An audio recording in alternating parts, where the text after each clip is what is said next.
Hey everyone, Tim here from SnapAttack. Let's dig into this week's Threat Snapshot.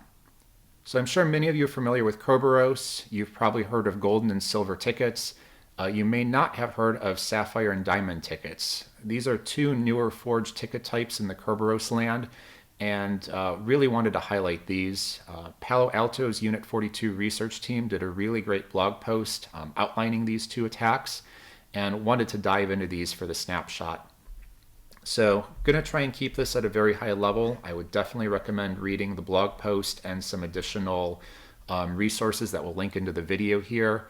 Kerberos, again, is going to be an authentication mechanism in Active Directory environments. There's really two components to it. You're going to have the ticket granting tickets, which are going to be assigned to a user, and then those will eventually request tickets for services. So there are two components to this, and really these two attacks are going to be attacking a very specific portion of the Kerberos authentication process. They're going to take valid ticket granting tickets, but they are going to modify the privileged attribute certificate, or the PAC. They're going to vary slightly. One of them is going to modify the group memberships. The other is going to modify the users. Diamond being the one modifying the group memberships, and Sapphire being the one that modifies the users. And this is going to be quite a bit different than what we have for golden and silver tickets, because more often than not, those are quite a bit more easily detected, because you're not going to see a ticket granting ticket. You're just going to see the ticket granting service tickets being used. But this really follows and mirrors more of the traditional Kerberos authentication process. So this is a lot harder to search for, to hunt, and detect. So again, a prerequisite to this is you're going to need the Kerberos ticket granting tickets account key. This is going to be an AES key that's going to be stored on the domain controller. So you're already going to be domain administrator. This is not a privilege escalation technique. More likely this is going to be used for lateral movement, possibly persistence, again giving you access to those accounts. How do you get that Kerberos ticket granting tickets AES key? A couple of different ways. More commonly, you're probably going to see a DC sync attack, which is going to have its own detections and its own noise. So really, if you're going to be hunting for Sapphire and for Diamond tickets, I would look at different ways that you can get that Kerberos account key first, particularly DC sync, and look for a lot of that noise firsthand, because these are definitely a lot harder to hunt for. Let's actually dive in and talk through these attacks here. So want to give a shout out to Hacker Recipes. They have a really great coverage on Active Directory and some other attack types, and they specifically have new entries for Diamond and Sapphire tickets. So goes into a little bit of the background on how this works. It has these snippets, so you can see here on a Windows environment I can use Rubius. On Unix I can use Impackets Ticketer. It gives you copy and pastable scripts that you can use. Again, we're going to need that AES key. We're going to need to know the groups that we want to modify. And we even have resources here. So this is back to the Kerberos and Trusted Sex original research, where they modified this technique. So let's take a look at this in SnapAttack. So we have a captured threat here for Diamond tickets. This is going to be a Windows domain environment. We have a domain controller here, and then we've got a Windows attacker machine. We're going to be using Rubius for here, and a couple of things that we'll want to kind of point out as we go through this. So first thing that we're going to do is we're going to try and list the C directory on the remote share. So this is going to be the domain controller here, and this regular domain user doesn't have access to that.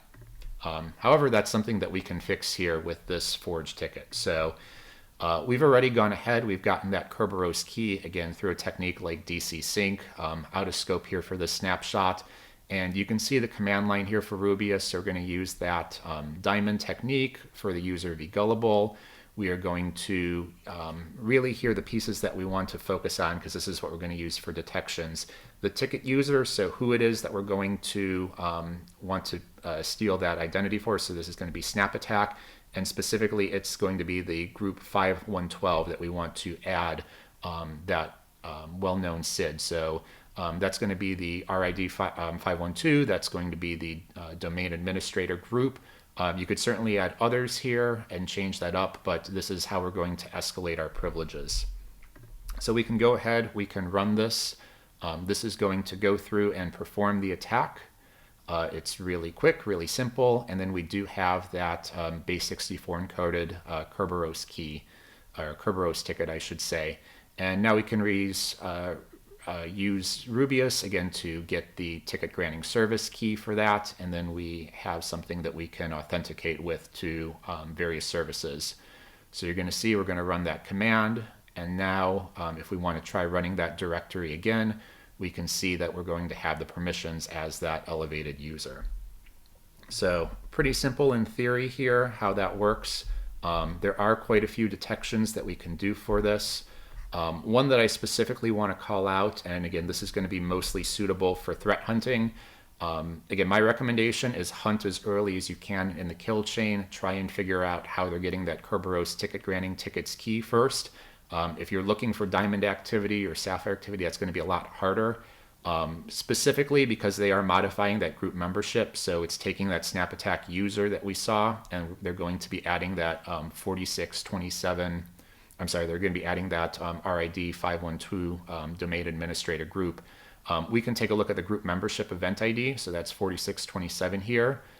This is not logged by default. You can turn on success audit logging in the audit logon category, and anytime somebody logs on, it's going to log their group memberships to the Windows security event. So this is something that we can audit. Again, the Unit 42 does a really good job of describing this. So we can see here a regular 4627 event. This is for a domain admin, and of course they're going to have that domain admins group. But here we have an example of that forge ticket. So this is regular user Joe, who is also going to have this domain admin account. And if you were taking a look in ADUC, you would not see that user here. So again, something that you would want to hunt for. Using that same detection, we can take a look in our Splunk and we can see that SnapAttack user. They do have that 512 RID here. Again, you could modify this detection to see when it's how that group membership has changed. Is 512 something that's normally present in there? You could also audit this against a list of known domain administrators. So all of a sudden, if you see Joe or SnapAttack or some other suspicious user, that would be a pretty good indicator that some possible diamond activity is going on here in your network. So definitely something you can find, but it is going to be a little bit harder to search for. Let's pivot over. Let's talk about Sapphire tickets.